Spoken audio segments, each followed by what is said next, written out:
اما بعد اعوذ باللہ من الشیطان الرجیم بسم اللہ الرحمن الرحیم مثل ما ينفقون في هذه الحياة الدنيا كمثل ريح فيها صر أصابت حرث قوم ظلموا أنفسهم فأهلكته وما ظلمهم الله ولكن أنفسهم يظلمون صدق اللہ العظیم۔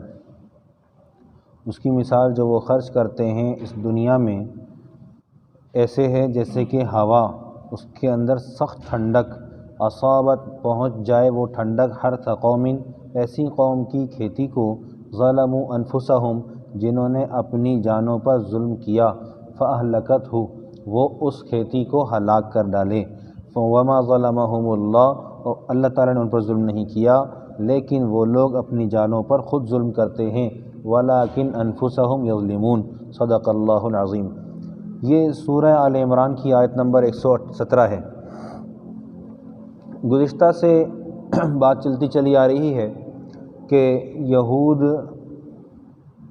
کو نبی کریم صلی اللہ علیہ وسلم کی بعثت کے برحق ہونے کا یقین تھا بھی، اور لیکن ہٹ دھرمی کی وجہ سے وہ اسلام نہیں لایا کرتے تھے اور تاحال نہیں لاتے۔ یہاں ایک اہم نقطہ اور بھی نظر میں رکھ لیں کہ ہم سے مطالبہ ہے کہ تم ایمان لاؤ، اور یہ ایمان ہم سے ایسا مانگا ہے کہ اس ایمان میں ہر طرح کے نبی، ہر سابق نبی محمد الرسول اللہ صلی اللہ علیہ وسلم سمیت تمام سابقہ انبیاء پر ایمان شامل ہے۔ اگر ایک آدمی یہ کہے کہ میں یہودی ہوں اور میں نے اپنے وقت کے نبی کو مانا ہے، موسیٰ کو مانا ہے، موسیٰ نبی ہیں، میں عیسائی ہوں اور عیسائی ہونے کے ناطے میں نے عیسیٰ علیہ السلام کو مانا ہے، بے شک مانا ہے، لیکن تم پھر بھی کافر ہو۔ بھائی کیوں کافر ہو؟ اس لیے کہ تم نے محمد الرسول اللہ صلی اللہ علیہ وسلم کے آخری نبی ہونے کا انکار کیا ہے، تم نے ان کی بعثت پر ایمان نہ لا کر اپنے ساتھ ظلم کیا ہے۔ ہم سے پوچھا گیا کہ جی تم کیا کرتے ہو؟ ہم نے کہا لا نفرق بین احد من رسلہ، ہم سابقہ کے تمام انبیاء کے درمیان میں کسی طرح کی کوئی تفریق نہیں کیا کرتے۔ ہمارے نزدیک تمام انبیاء علیہم الصلوات والتسلیمات نبی ہیں، برحق ہیں، ہمارے سروں کا تاج اور ہم ان کے پیروں کی خاک، لیکن شریعت چلے گی کس کی؟ محمد الرسول اللہ صلی اللہ علیہ وسلم کی، اس لیے کہ اللہ سبحانہ وتعالی نے ارشاد فرمایا کنتم خیر امۃ اخرجت للناس تأمرون بالمعروف وتنہون عن المنکر وتؤمنون باللہ۔ اور جب ہم سے یہ بات کہی تو اس کہنے کے ساتھ ساتھ یہود کو کہا قل یا ایھا الذین ھادوا ان زعمتم، اے یہودیو، تو یہودیوں کو یہودی کہہ کے مخاطب کیا، ایمان والا کہہ کر مخاطب نہیں کیا۔ پھر کفار کو قل یا ایھا الکافرون، واضح الفاظ میں کہا اے کفار۔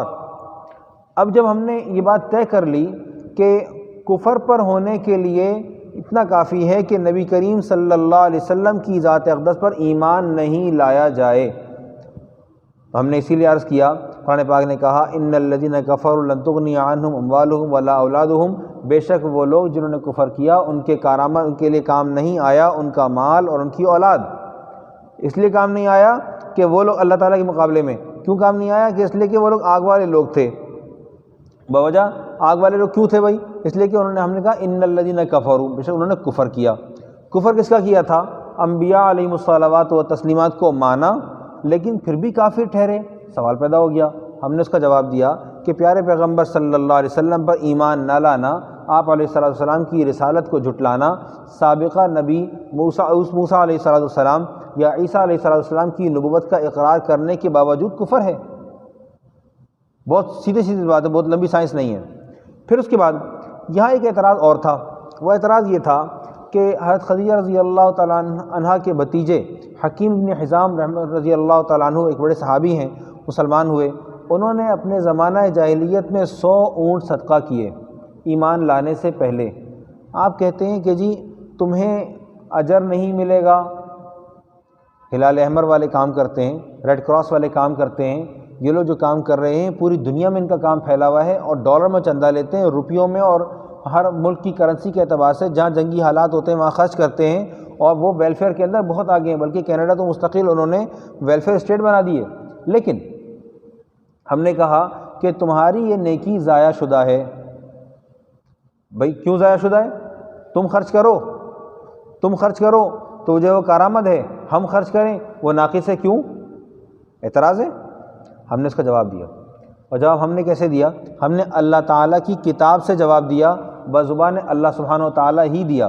کہا مثل ما ينفقون فی هذه الحیات الدنیا، اس کی مثال جو وہ خرچ کیا کرتے ہیں اس دنیا میں، کمثل ریح، جیسا کہ ایک ہوا، کیسی ہوا؟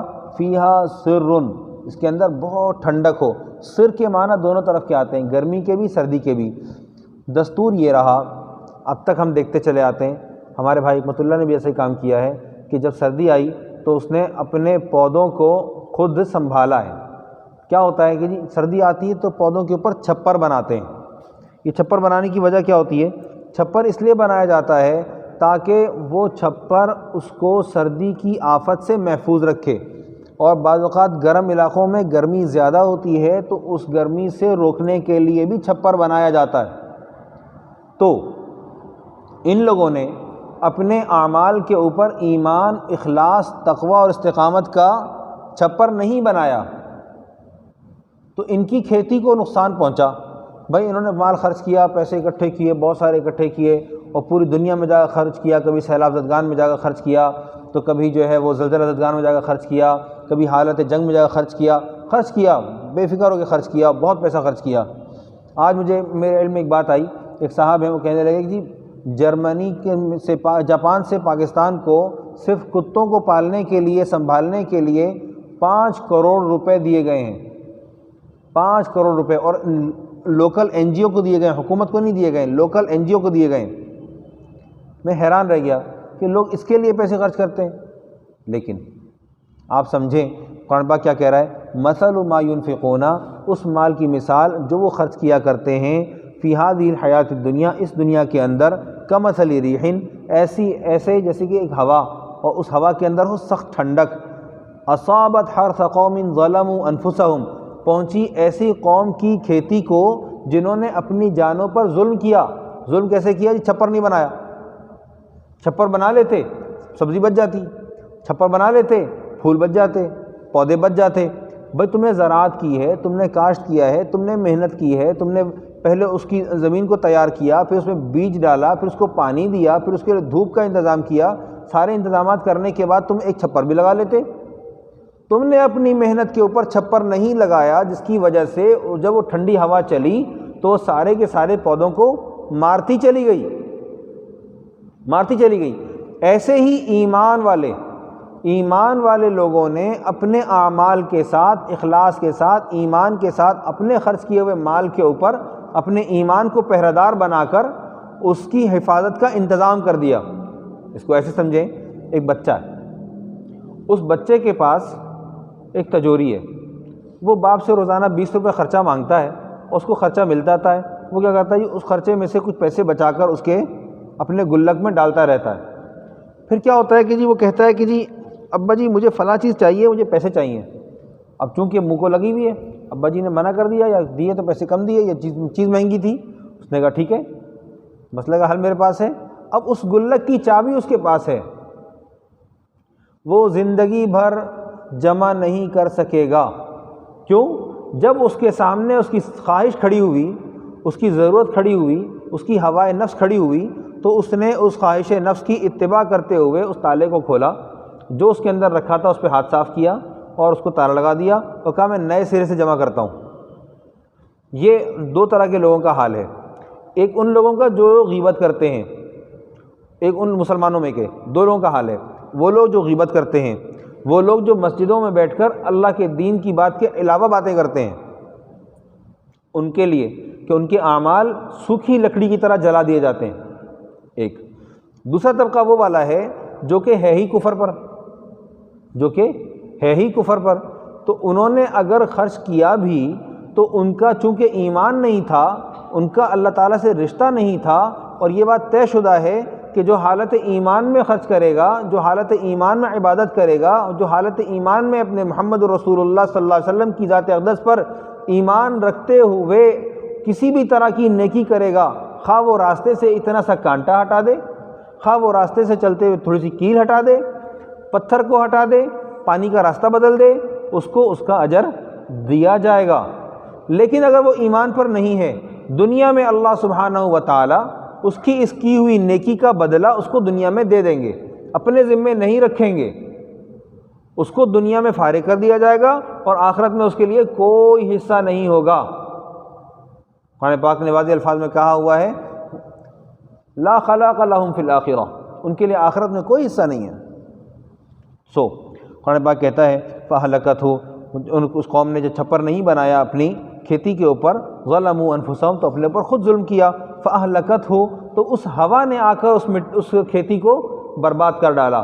اگر یہ چھپر بنا لیتے تو سردی ضرور تھی، خود کو لگتی، لیکن اپنی محنت محفوظ رہتی۔ جب محنت کر رہے ہو تو ایمان کے ساتھ محنت کرو تو کارآمد ہے، لیکن محنت بھی ہو اور ایمان نہ ہو تو یہ بیکار ہے۔ وَمَا ظَلَمَهُمُ اللَّهُ، اللہ کہتے ہیں اللہ نے ان کے اوپر ظلم نہیں کیا۔ ایسا نہیں ہے کہ اللہ سبحانہ و تعالیٰ نے ان سے ان کا مال خرچ کرا دیا اور اپنے پاس سے بدلہ نہیں دیا، نہیں نہیں نہیں نہیں نہیں نہیں بھائی، تم ایمان لے آتے تو تمہاری نیکی قیمتی ہو جاتی، تمہارا مال قیمتی ہو جاتا، لیکن ہمارے نزدیک پہلے ایمان کی قیمت ہے، پہلے ایمان کی قیمت ہے اور اس کے بعد پھر عمل کی قیمت ہے۔ لیکن جب آپ کے پاس ایمان نہیں ہے تو پھر عمل کی قیمت بھی لگائی نہیں جا سکتی۔ بہت آسان سی بات ہے، جن لوگوں نے موسیٰ علیہ السلام پر ایمان لا کر نبی علیہ السلام کی رسالت کی تصدیق بھی کی، ان کے لیے دوہرا اجر ہے، حدیث میں آتا ہے۔ کیوں دوہرا اجر ہے؟ جی انہوں نے موسیٰ علیہ السلام کی رسالت کو بھی مانا اور پیارے پیغمبر صلی اللہ علیہ وسلم کی ذات اقدس پر بھی ایمان لائے، یعنی کہ تورات میں جو بشارتیں دی ہوئی تھیں ان کی مکمل طور پر تصدیق کی، گویا کہ انہوں نے تورات پر ہی عمل کیا، اور تورات پر عمل کرتے ہوئے نبی علیہ السلام کی ذات اقدس پر ایمان لائے تو اپنے آپ کو اور اوپر اٹھا لیا۔ اب کیا ہوا؟ دوہرے اجر کے مستحق ہوئے۔ اسی طرح عیسیٰ علیہ السلام کے ماننے والے کہ عیسیٰ کو مانیں اور ماننے کے بعد ان کی تصدیق کرنے کے بعد پھر اسلام لے آئیں تو ان کے لیے بھی دوہرا اجر ہے، اور یہ آج تک جاری ہے۔ ایسا نہیں ہے کہ نبی علیہ السلام کے زمانے میں تھا اور آج نہیں ہے، آج بھی ایسا ہی ہے۔ کوئی بھی یہودی مسلمان ہونا چاہے ہمارے دروازے کھلے ہوئے ہیں، کوئی عیسائی مسلمان ہونا چاہے ہمارے دروازے کھلے ہوئے ہیں، کوئی ہندو مسلمان ہونا چاہے ہمارے دروازے کھلے ہوئے ہیں۔ لیکن یاد رکھیے، یہودی اپنے اندر میں کسی بھی مسلمان کو یہودیت کے لیے قبول نہیں کرتا۔ کوئی مسلمان خدا نخواستہ نعوذ باللہ من ذالک وہ یہ کہے کہ جی میں ارتداد اختیار کرتا ہوں، جیسے کچھ عرصہ پہلے اسلام آباد میں ایک آدمی وارد ہوا تھا اور اس نے کہا تھا کہ میں یہودیت قبول کرنا چاہتا ہوں، بڑے زور و شور سے، عمران خان کے زمانے میں ہی کی بات ہے، اور اس نے بڑا زور لگایا کہ مجھے جو ہے اسرائیل لے جایا جائے، لیکن اس کو اسرائیل کا ویزا مل رہا تھا پاکستان سے، اس کو پاسپورٹ دیا جا رہا تھا، لیکن یہودی اس کو قبول کرنے کو تیار نہیں تھے پاکستان کی تاریخ میں۔ تو اللہ تعالیٰ کہتے ہیں وَلَكِنْ أَنفُسَهُمْ يَظْلِمُونَ، لیکن انہوں نے اپنے اوپر ظلم کیا۔ کس طرح سے؟ چھپر نہیں بنایا، اپنے اوپر ظلم کیا، ساری محنت ضائع ہو گئی، سارے کے سارے پودے خراب ہو گئے، برباد ہو گئے۔ اب دوبارہ سیزن لگے گا، سورج چڑھے گا، مٹی خشک ہوگی، مٹی میں بیج ڈالا جائے گا، سارا انتظام نئے سرے سے کرنا پڑے گا۔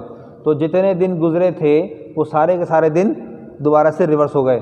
اللہ سبحانہ و تعالی ہمیں سمجھنے کی توفیق عطا فرمائے، اپنے اعمال کو بنا کر اور ان کی قیمت کا اندازہ اس بات سے لگا لیا جائے کہ اللہ سبحانہ و تعالیٰ کے ہاں ہماری ایک ایک نیکی کا بدلہ 10 کے برابر ہے۔ من جاء بالحسنۃ فلہ عشر امثالھا، جو ایک نیکی لایا اس کو 10 نیکیاں اس کے مثل دی جائیں گی۔ وآخر دعوانا